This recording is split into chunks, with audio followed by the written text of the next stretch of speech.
This brief video is designed to get you started with the self-study trainer that is built into W.I.S.H as of version 3.8.03.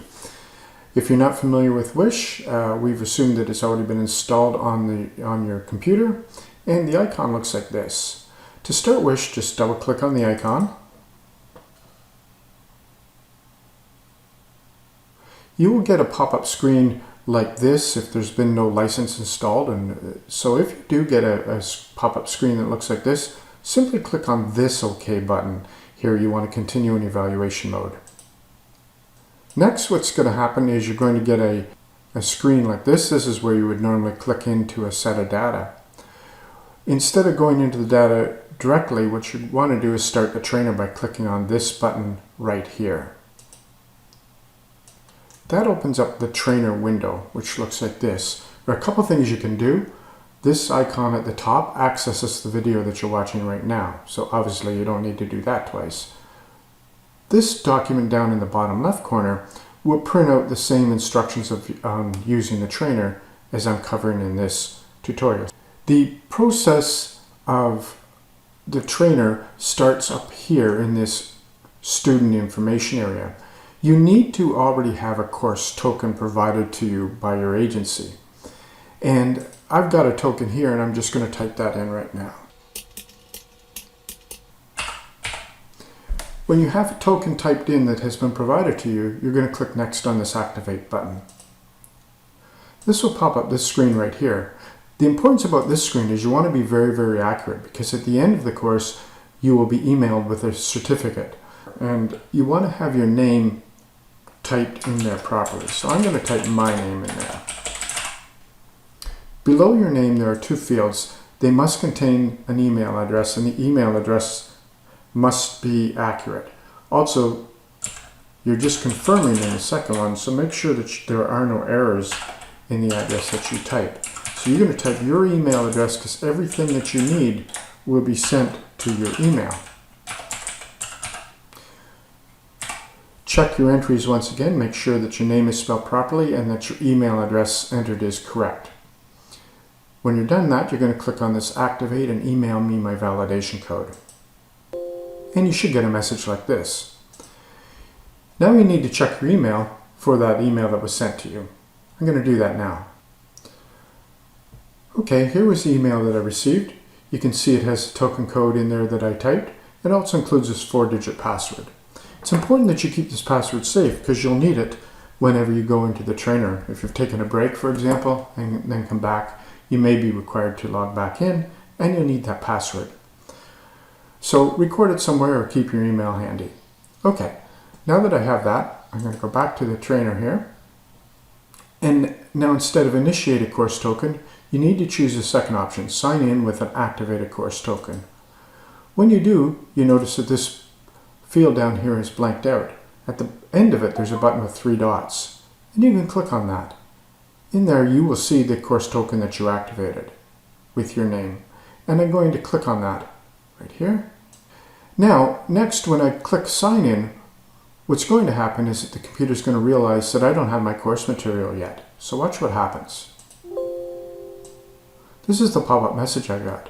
It tells me that my token is activated, but now the computer needs to download the course material. I want to preface this by saying that the course material contains a lot of videos, and videos are big. So the download file and the installation of it on your computer does take a little bit of time. So be prepared to be patient in this. So I'm just going to click OK, and we're going to go through that process. I'm going to click OK again.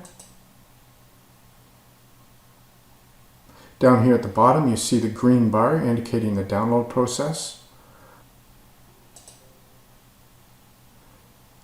And then when the download is complete, you get a pop-up message that says the material has been downloaded to your computer. That part may take some time, especially if you've got a slower internet connection. So again, be prepared to be patient through that.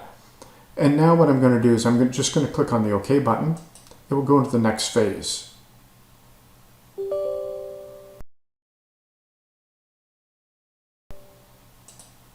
It pops up with an installer window that I need to tell it it's okay to proceed on.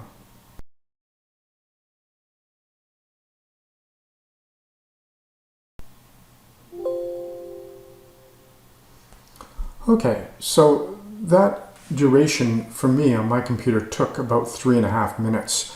And I've got a relatively fast internet speed. So again, it might take you much longer to download that. So you just have to be patient and allow that to happen.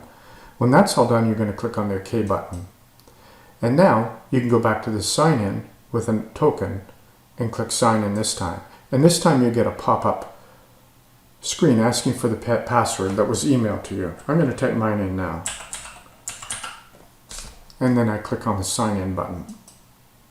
Down here at the bottom is the course information. You can see the detail of the course that I'm about to embark on. Over here on the right side are the lessons, and right here you can see that there's 28 lessons in this. What a good step to do would be actually to use this print course button right here, and that will allow you to print out a printed copy of all of the lessons and the exercises in each one. And we highly, highly recommend that you do that at the start of the course. Okay, so once you've got all this done, now you're basically doing all the work over here on the lessons. And it starts up here with these. These are the forward and back buttons. So right now I'm on lesson 0 of 28, and I need to go to lesson 1. So I click this next button. When you click into a new lesson, it gives you a title, and it tells you the steps down here that you need to do. These are the same steps that will be printed in the course outline if you've chosen to do that. Most lessons also contain a video that you can watch. And it shows here what the duration of the video is, so you have an idea how long that video will be. If I try to go to the next button without completing this step, I'll get a message. So you're not allowed to go ahead in the lessons until you complete the one that you're on. To complete the lesson, first we advise that you click on the Show Video button. And when you do, that will open up a video here. I'm not going to watch the whole video during this, so I'm just going to close it here. And now what happens is, whatever the steps are, you will complete those steps as per instructions. And then at the end, click the Validate Finish button. Okay, that particular lesson 1 had no steps in it, so it was easy. Once you've validated and successfully completed a lesson, you can go to the next one by clicking on the arrow button here again. Now this one actually has some steps in here. So again, I would watch the video. If you get partway through a video, you can pause it. Okay, and I'll just I'm going to drag this down so you can see my toolbar. So down here in the toolbar, you notice that I've got some icons. I've got the W.I.S.H icon, and I've got a video icon over here. So normally you will switch back and forth between the two. So if you are watching the video, and you proceed and you pause, then you can toggle over to the program here, and you can toggle back and forth, just like that. And drag this back up again. Actually, I'll just drag the trainer into this view. And so now, basically, I would finish this. If I've not completed these steps, the program will detect that I haven't done that. So it'll make me complete those steps before I can go ahead. So make sure you follow the steps precisely as they're dictated to you. Spelling counts in a lot of cases, so when you're asked to enter things, if the instructions are clear that to enter a name a certain way, make sure you do that. Otherwise, you may fail a validation step. If you fail a validation step, just go back to the instructions. Try it again. You can also watch the video as many times as you want. Again, I can go back in my lessons, no problem, but I can't go ahead. Okay, well, I hope that helps get you acquainted with the trainer module for self-study that's built into W.I.S.H.